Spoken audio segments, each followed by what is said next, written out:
أعوذ بالله من الشيطان الرجيم. براءة من الله ورسوله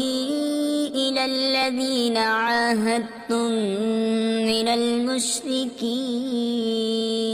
فسيحوا في الأرض 4 أشهر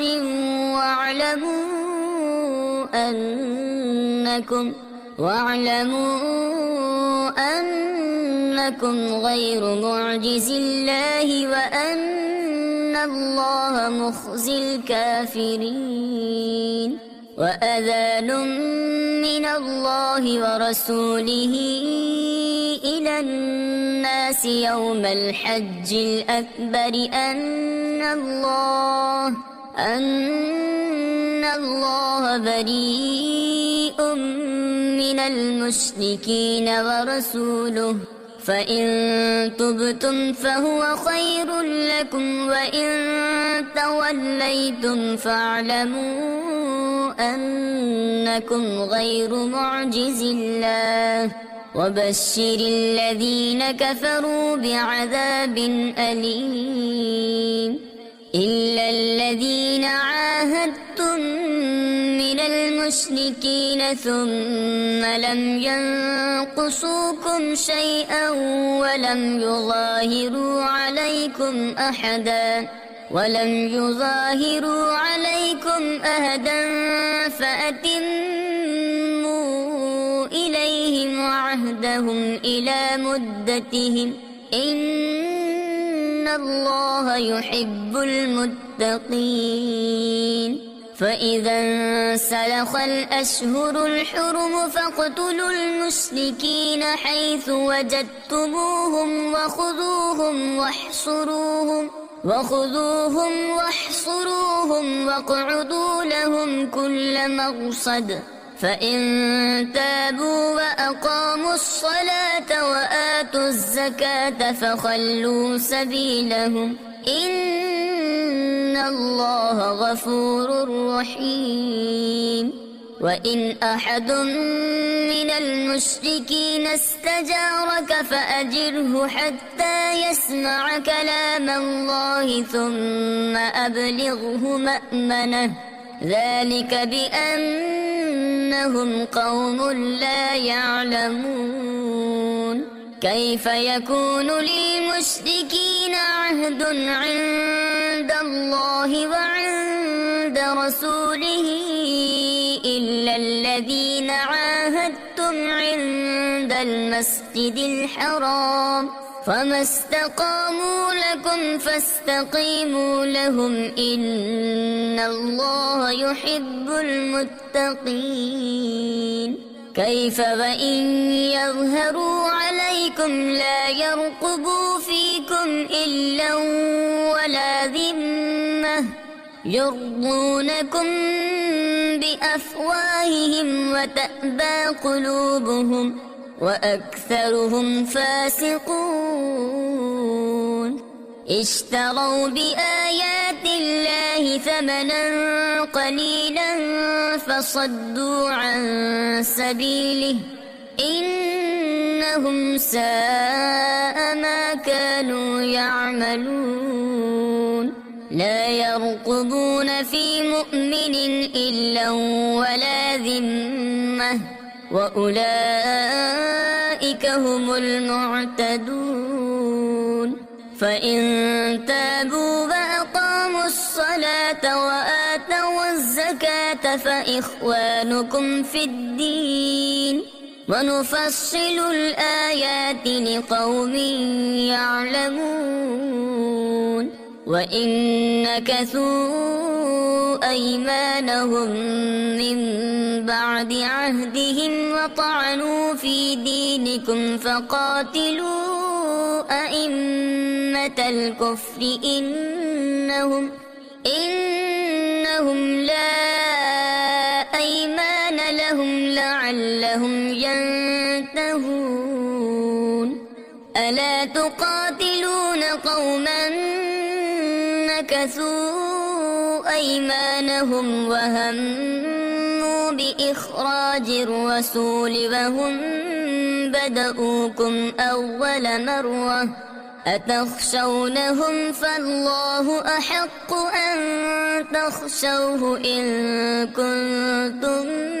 مؤمنين قاتلوهم يعذبهم الله بأيديكم ويخزهم وينصركم عليهم ويشف صدور قوم مؤمنين ويذهب غيظ قلوبهم ويتوب الله على من يشاء والله عليم حكيم أم حسبتم أن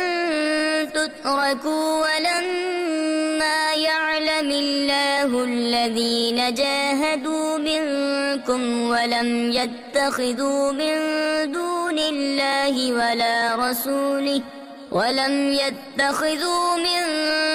الله ولا رسوله ولا المؤمنين وليجة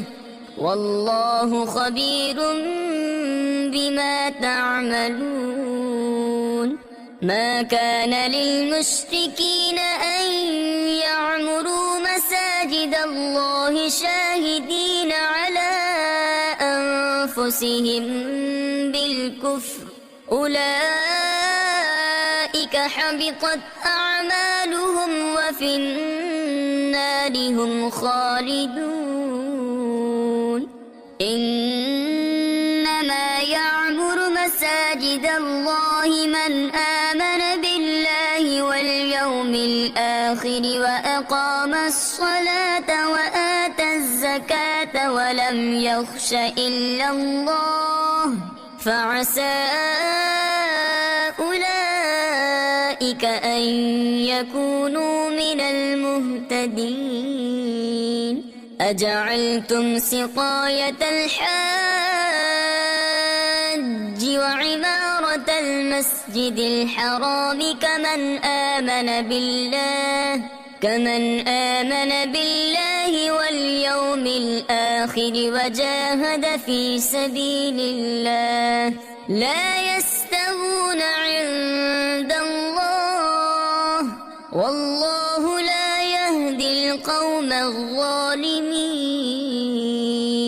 الذين آمنوا وهاجروا وجاهدوا في سبيل الله بأموالهم وأنفسهم أعظم درجة عند الله وأولئك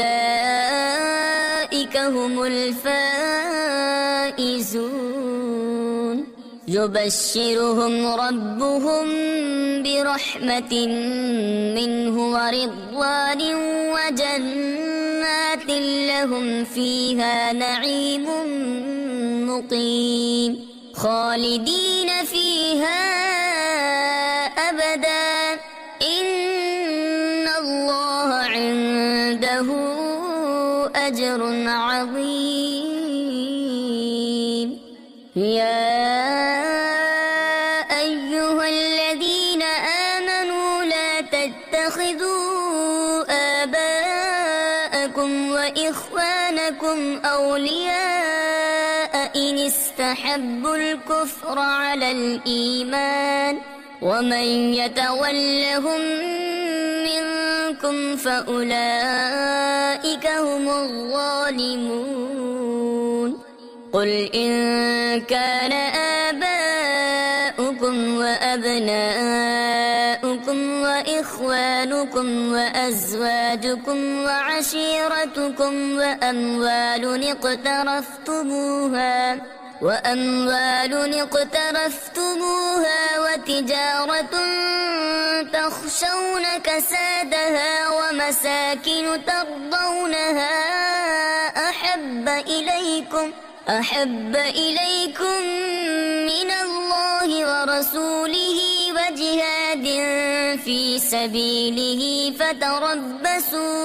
فتربصوا حتى يأتي الله بأمره والله لا يهدي القوم الفاسقين لقد نصركم الله في مواطن كثيرة ويوم حنين إذ أعجبتكم كثرتكم فلم تغن عنكم شيئا وضاقت عليكم الأرض بما رحبت ثم وليتم مدبرين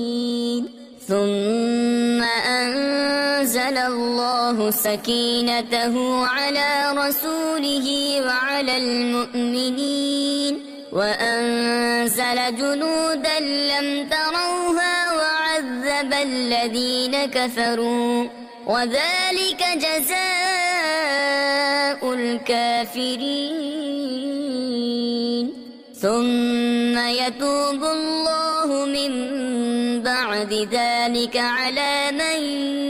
يشاء والله غفور رحيم يا أيها الذين آمنوا إنما المشركون نجس فلا يقربوا المسجد الحرام بعد عامهم هذا وإن خفتم عيلة فسوف يغنيكم الله من فضله إن شاء إن الله عليم حكيم قاتلوا الذين لا يؤمنون بالله ولا باليوم الآخر ولا يحرمون ما حرم الله ورسوله ولا يدينون دين الحق من الذين أوتوا الكتاب حتى يعطوا الجزية عن يد وهم صاغرون وقالت اليهود عزير ابن الله وقالت النصارى المسيح ابن الله ذلك قولهم بأفواههم يضاهئون قول الذين كفروا من قبل قاتلهم الله أنى يؤفكون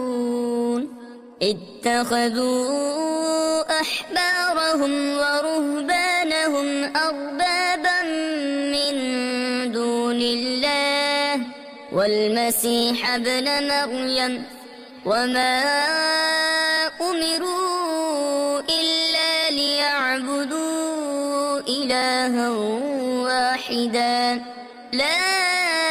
إله إلا هو سبحانه عما يشركون يريدون أن يطفئوا نور الله بأفواههم ويأبى الله إلا أن يتم نوره ولو كره الكافرون هو الذي أرسل رسوله بالهدى ودين الحق ليظهره على الدين كله ولو كره المشركون يا أيها الذين آمنوا إن كثيرا من الأحبار والرهبان ليأكلون أموال الناس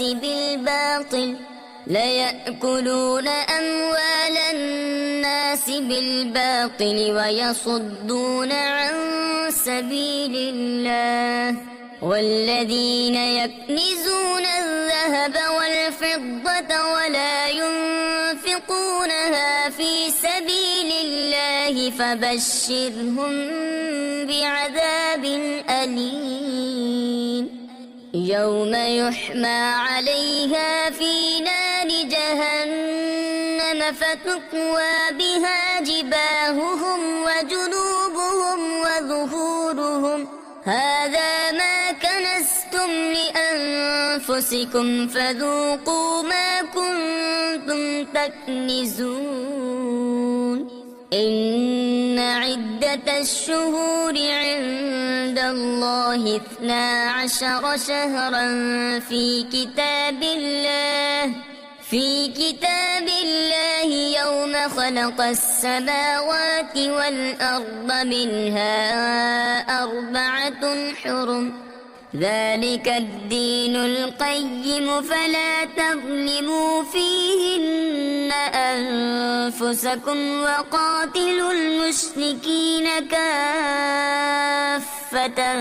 كما يقاتلونكم كافة واعلموا أن الله مع المتقين إنما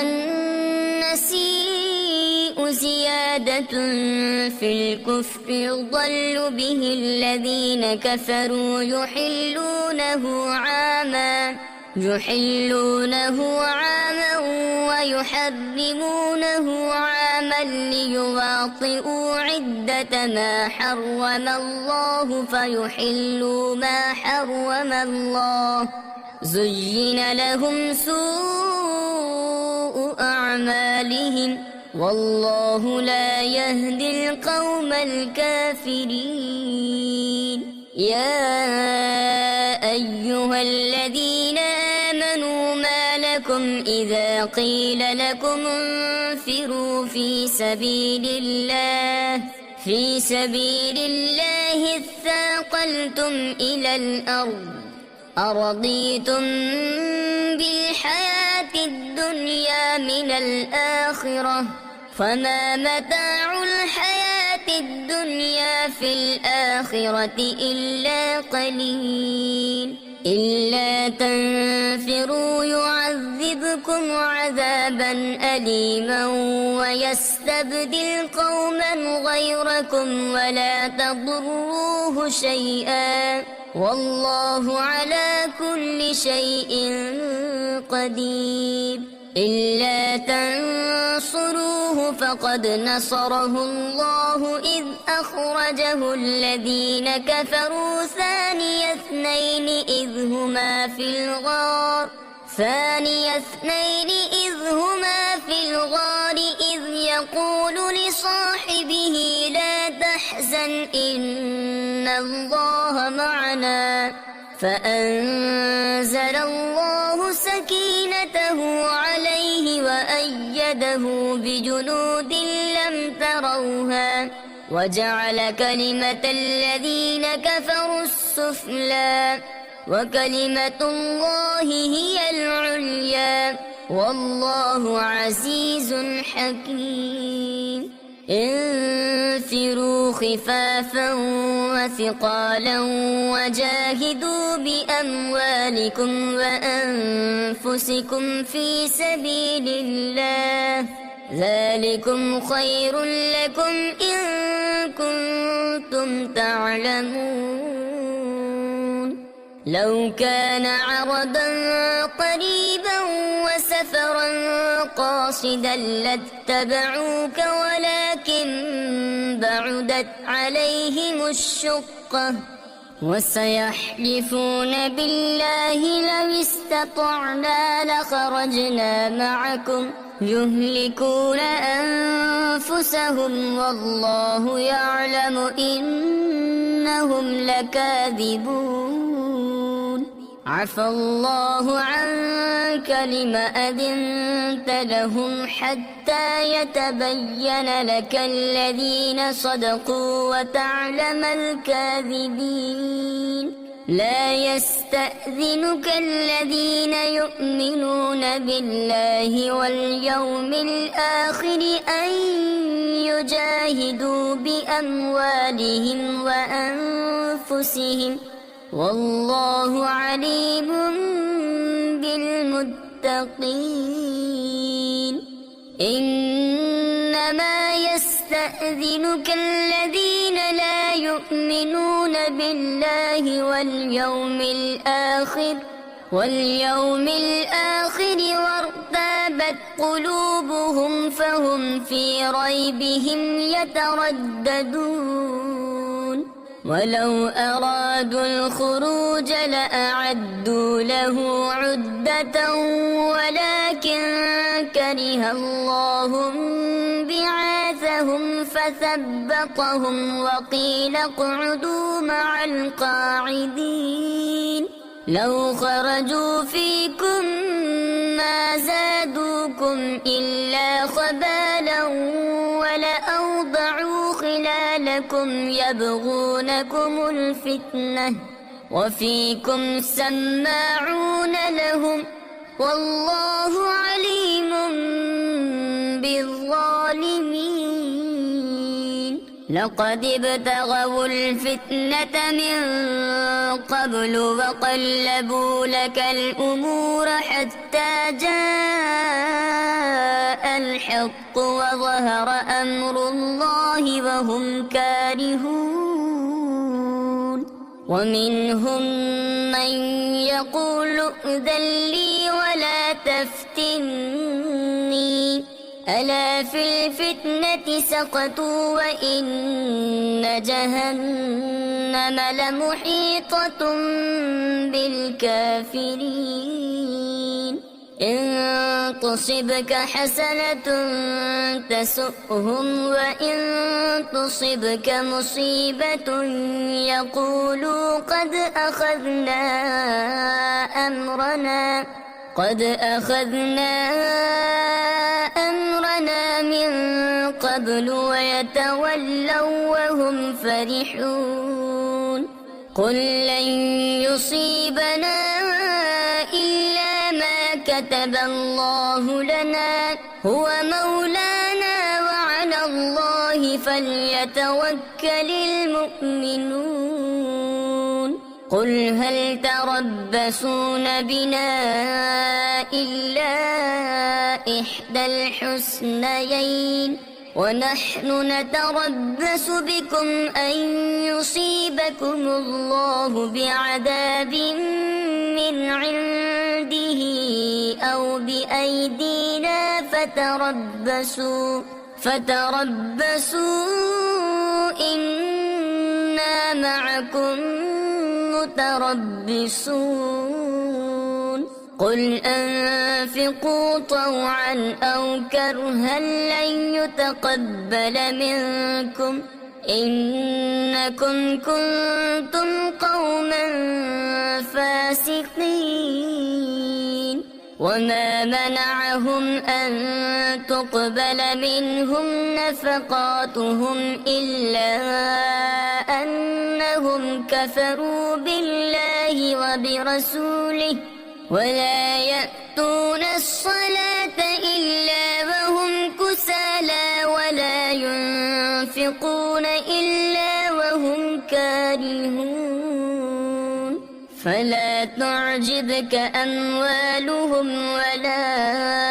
أولادهم إنما يريد الله ليعذبهم بها في الحياة الدنيا وتزهق أنفسهم وهم كافرون ويحلفون بالله إنهم لمنكم وما هم منكم ولكنهم قوم يفرقون لو يجدون ملجأ أو مغارات أو مدخلا لولوا إليه وهم يجمحون ومنهم من يلمزك في الصدقات فإن أعطوا منها رضوا وإن لم يعطوا منها إذا هم يسخطون ولو أنهم رضوا ما آتاهم الله ورسوله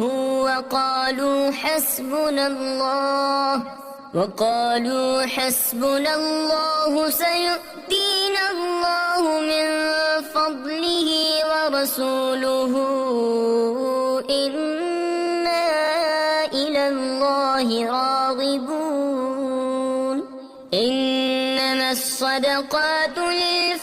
الفقراء والمساكين والعاملين عليها والمؤلفة قلوبهم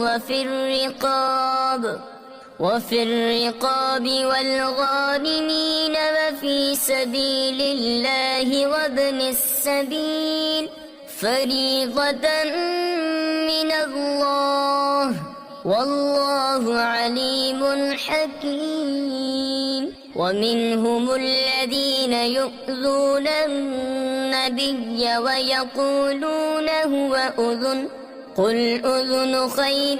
لكم يؤمن بالله ويؤمن للمؤمنين ورحمة للذين آمنوا منكم والذين يؤذون رسول الله لهم عذاب أليم.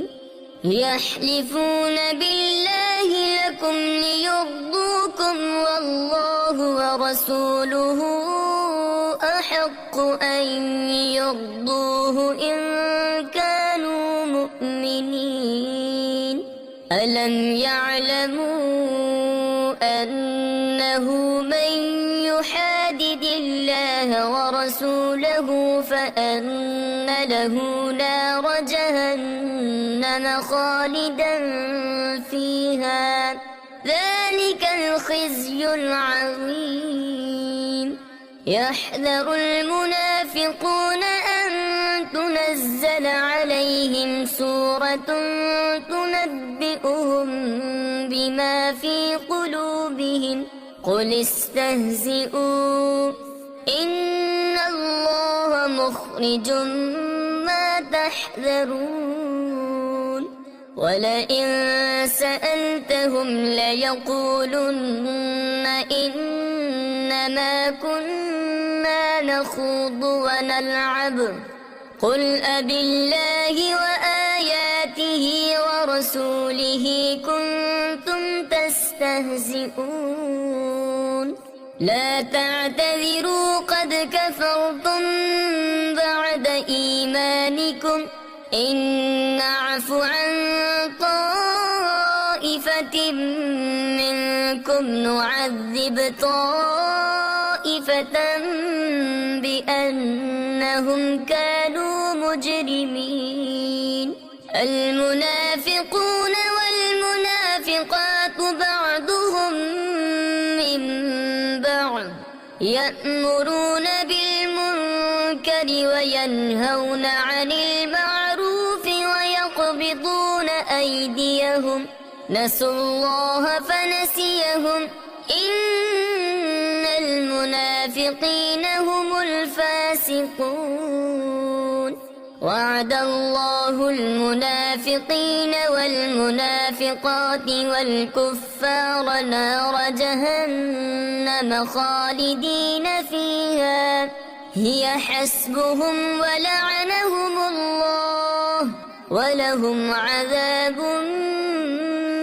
مقيم. كالذين من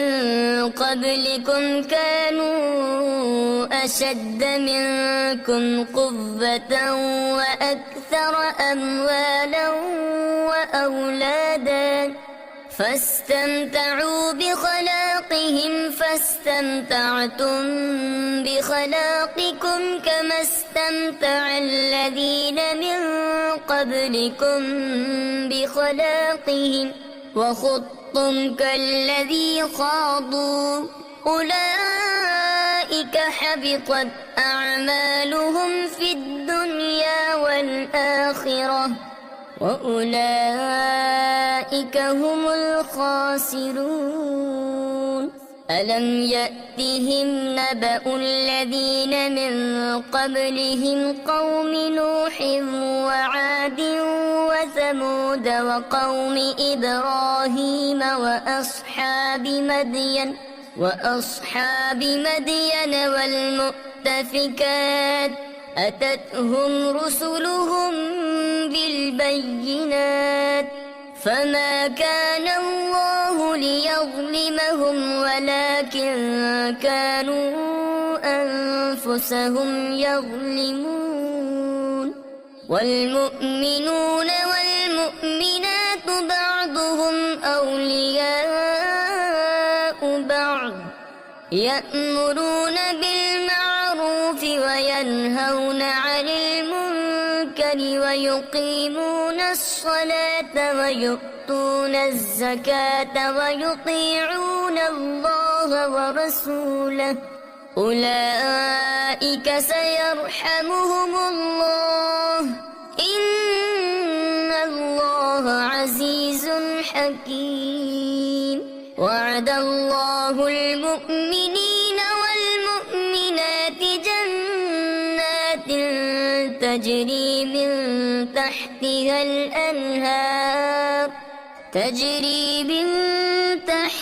الأنهار خالدين فيها ومساكن طيبة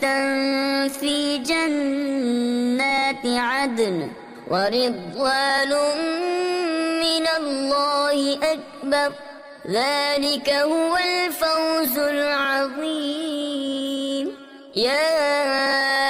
أيها النبي جاهد الكفار والمنافقين واغلظ عليهم ومأواهم جهنم وبئس المصير يحلفون بالله ما قالوا ولقد قالوا كلمة الكفر وكفروا بعد إسلامهم وهموا بما لم ينالوا وما نقموا إلا أن أغناهم الله ورسوله من فضله فإن يتوبوا يك خيرا لهم وإن يتولوا يعذبهم الله عذابا أليما في الدنيا والآخرة وما لهم في الأرض من ولي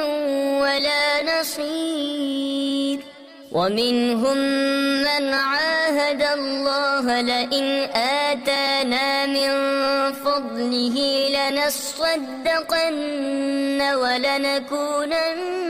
من الصالحين فلما آتاهم من فضله بخلوا به وتولوا وهم معرضون فأعقبهم نفاقا في قلوبهم إلى يوم يلقونه بما أخلفوا الله ما وعدوه وبما كانوا يكذبون ألم يعلموا أن الله يعلم سرهم ونجواهم وأن الله علام الغيوب الذين يلمزون المطوعين من المؤمنين في الصدقات والذين لا يجدون إلا جهدهم فيسخرون منهم سخر الله منهم ولهم عذاب أليم استغفر لهم أو لا تستغفر لهم إن تستغفر لهم 70 مرة فلن يغفر الله لهم ذلك بأنهم كفروا بالله ورسوله والله لا يهدي القوم الفاسقين فرح المخلفون بمقعدهم خلاف رسول الله وكرهوا أن يجاهدوا بأموالهم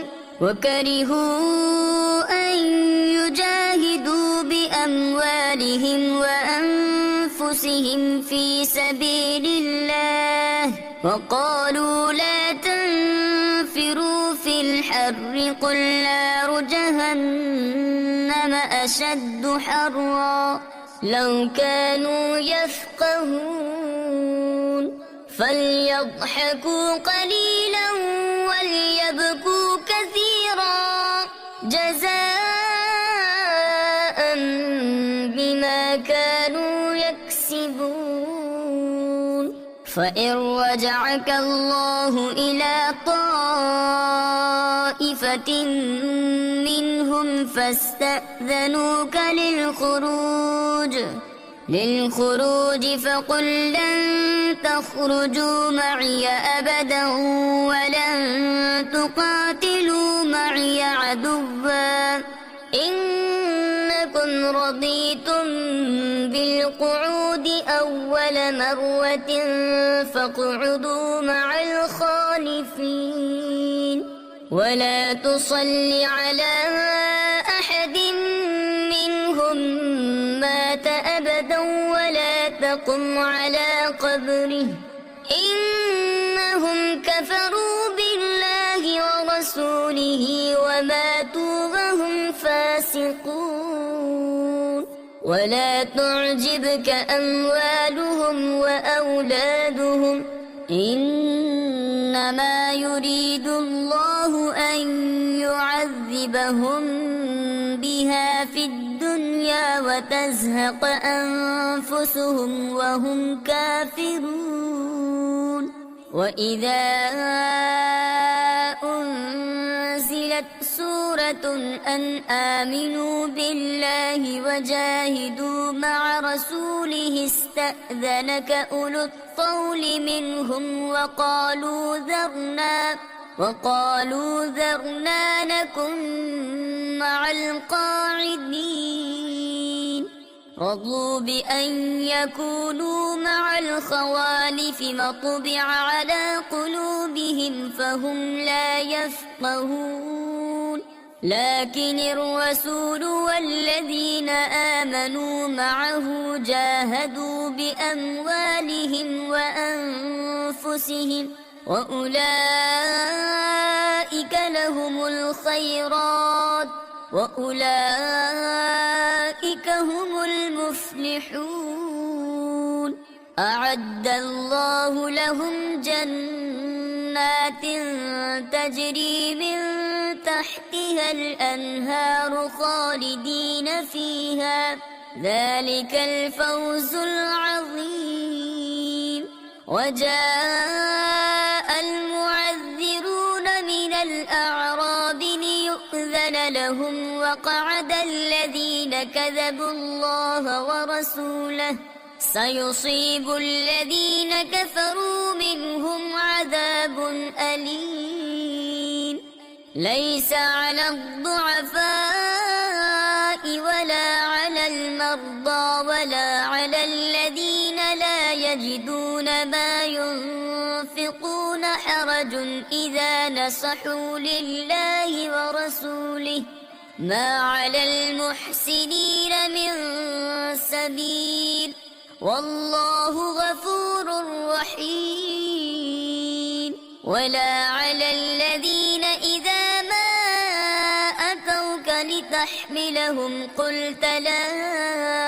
أجد ما أحملكم عليه تولوا وأعينهم تفيض من الدمع حزنا ألا يجدوا ما ينفقون إنما السبيل على الذين يستأذنونك وهم أغنياء رضوا بأن يكونوا مع الخوالف وطبع الله على قلوبهم فهم لا يعلمون يعتذرون إليكم إذا رجعتم إليهم قل لا تعتذروا لن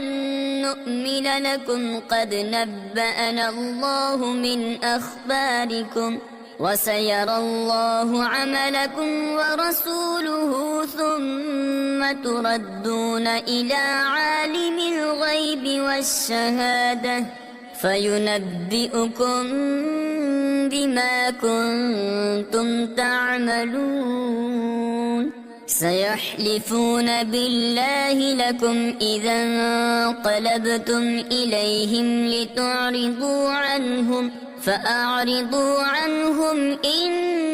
إنهم رجس ومأواهم جهنم جزاء بما كانوا يكسبون يحلفون لكم لترضوا عنهم فإن ترضوا عنهم فإن الله لا يرضى عن القوم الفاسقين الأعراب أشد كفرا ونفاقا وأجدر ألا يعلموا حدود ما أنزل الله على رسوله والله عليم حكيم ومن الأعراب من يتخذ ما ينفق مغرما ويتربص بكم الدوائر عليهم دائرة السوء والله سميع عليم ومن الأعراب من يؤمن بالله واليوم الآخر ويتخذ ما ينفق قربات عند الله وصلوات الرسول ألا إنها قربة لهم سيدخلهم الله في رحمته إن الله غفور رحيم والسابقون الأولون من المهاجرين والأنصار والذين اتبعوهم بإحسان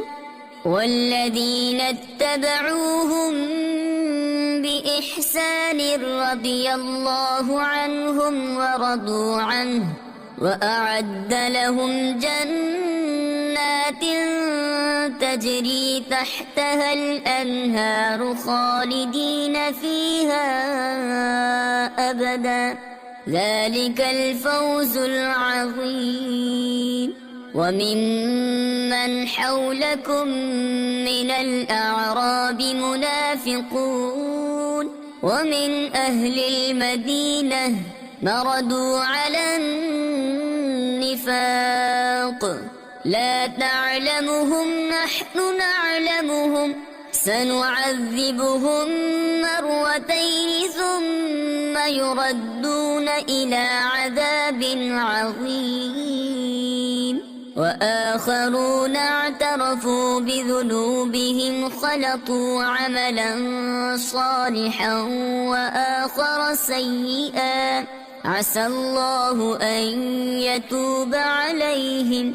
إن الله غفور رحيم خذ من أموالهم صدقة تطهرهم وتزكيهم بها وصل عليهم إن صلاتك سكن لهم والله سميع عليم ألم يعلموا أن الله هو يقبل التوبة عن عباده ويأخذ الصدقات وأن الله هو التواب الرحيم وقل اعملوا فسيرى الله عملكم ورسوله والمؤمنون وستردون إلى عالم الغيب والشهادة فينبئكم بما كنتم تعملون وآخرون مرجون لأمر الله إما يعذبهم وإما يتوب عليهم والله عليم حكيم والذين اتخذوا مسجدا ضرارا وكفرا وتفريقا بين المؤمنين وإرصادا لمن حارب الله ورسوله من قبل وليحلفن إن أردنا إلا الحسنى والله يشهد إنهم لكاذبون لا تقم فيه أبدا لمسجد أسس على التقوى من أول يوم أحق أن تقوم فيه رجال يحبون أن يتطهروا والله يحب المطهرين أفمن أسس بنيانه على تقوى من الله ورضوان خير أم من أسس بنيانه على شفا جرف هار فانهار به في نار جهنم والله لا يهدي القوم الظالمين لا يزال بنيانهم الذي بنوا ريبة في قلوبهم إلا أن تقطع قلوبهم والله عليم حكيم إن الله اشترى من المؤمنين أنفسهم وأموالهم بأن لهم الجنة يقاتلون في سبيل الله فيقتلون ويقتلون وعدا عليه حقا في التوراة والإنجيل والقرآن ومن أوفى بعهده من الله فاستبشروا ببيعكم الذي بايعتم به وذلك هو الفوز العظيم التائبون العابدون الحامدون السائحون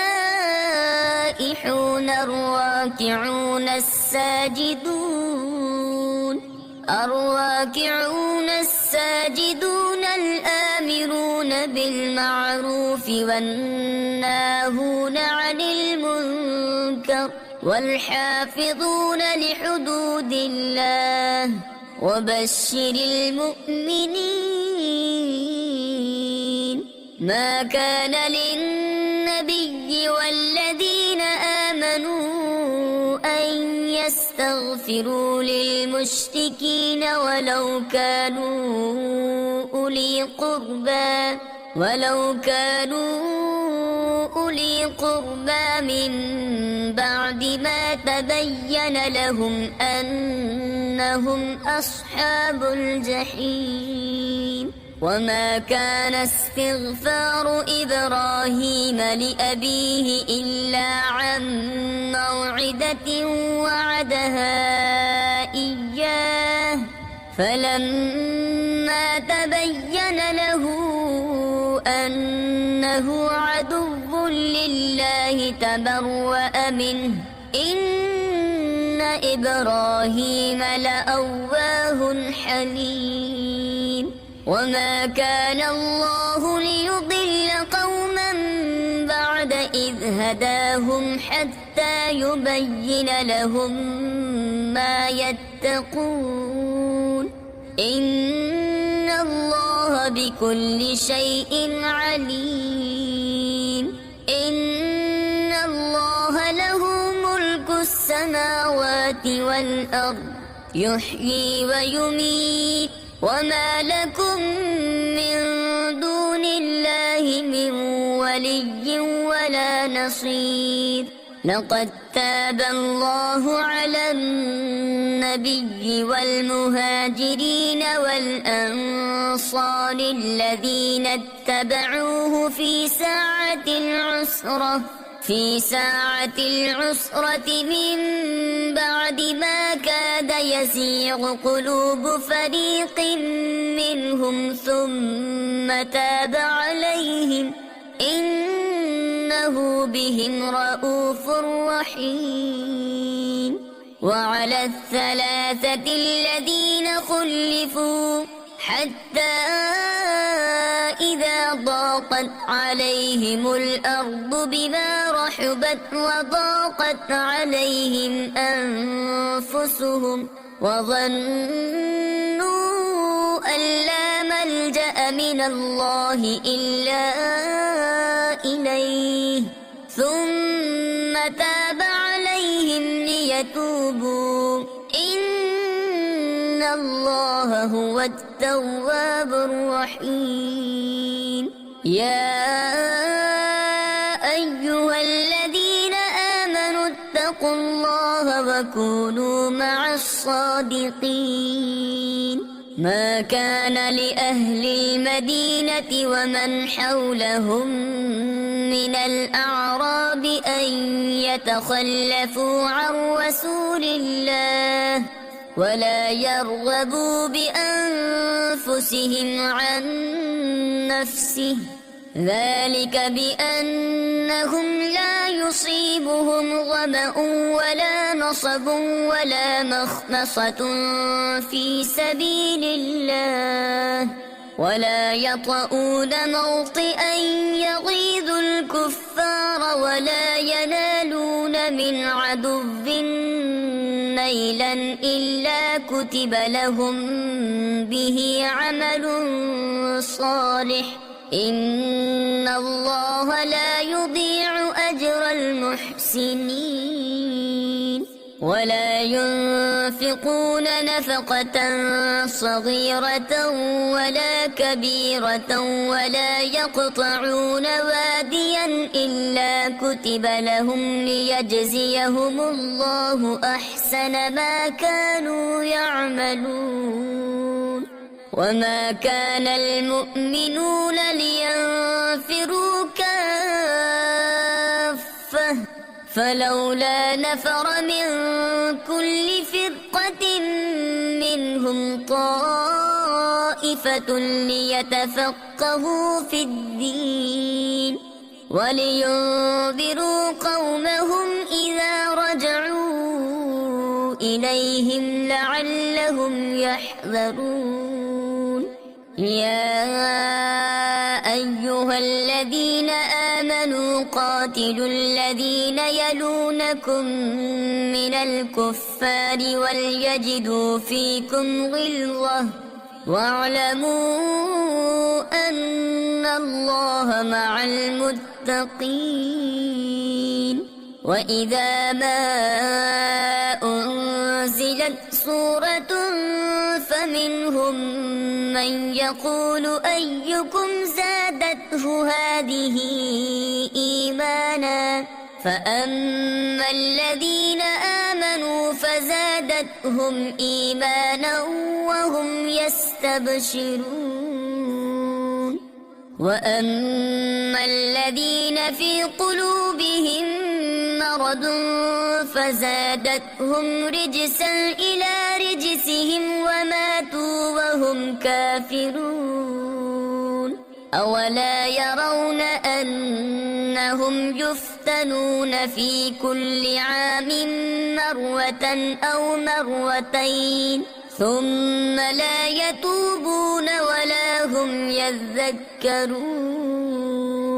وإذا ما أنزلت سورة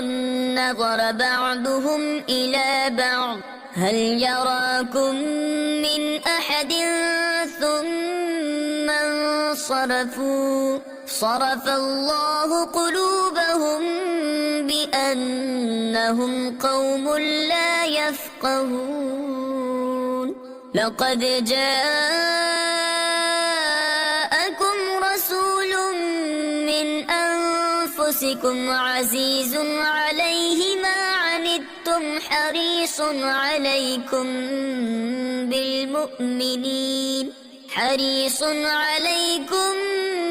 بالمؤمنين رؤوف رحيم. فإن تولوا فقل حسبي الله لا